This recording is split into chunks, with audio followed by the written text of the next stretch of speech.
Naranasan mo na bang sumahod ngayon, tapos parang wala na agad pera pagdating ng weekend? Hindi mo alam kung saan napunta, pero ubos na.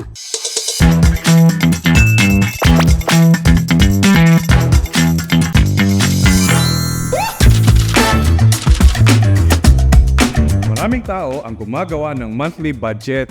Pero ang problema, masyadong mahaba ang isang buwan. Mas madaling kontrolin ang gastos kapag hinati mo ito kada linggo. Step 1. Alamin kung magkano talaga ang pwede mong gastusin sa isang linggo. Pagkatapos, ibawas ang renta, ang bills, utang, at iba pang obligasyon. Tingnan kung magkano ang natitira. Iyon ang budget na hatiin mo sa bawat linggo. Step 2. Hatiin ang budget sa 4 na bahagi. Halimbawa, kung may 4,000 piso kang budget para sa buong buwan, 1,000 piso kada linggo ang limit mo. Mas madaling bantayan ang isang linggo kaysa isang buwan. Step 3. Gumawa ng 4 na kategorya.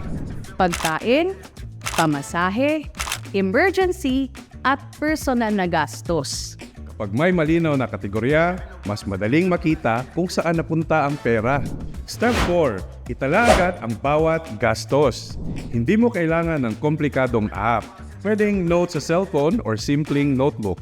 Ang mahalaga na itatala agad habang sariwa pa sa isip. Step 5. Mag-iwan ng maliit na allowance para sa mga hindi inaasahang gastos. Hindi laging eksakto ang budget. May mga pagkakataong may biglaang kailangan bilhin o bayaran. Mas mabuting handa kaysa mabutas ang budget. Secret! Pero ito ang hindi ginagawa ng karamihan. Kapag may natira sa budget mo ngayong linggo, huwag agad gastusin. Idiretso agad sa ipon o emergency fund. Doon nagsisimulang lumaki ang pera. Bonus hacks! Mag-set ng spending limit notification sa banking app or e-wallet. Iwasan mag-grocery kapag gutom. At gumawa muna ng listahan bago mamili. Kapag weekly ang budget mo, mas madali mong makikita kung saan napupunta ang pera mo. At mas madali mo rin itong mapokontrol. Tandaan mo ito para sa susunod na sweldo mo.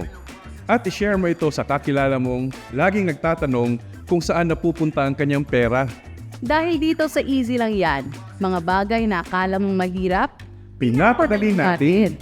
Easy lang yan.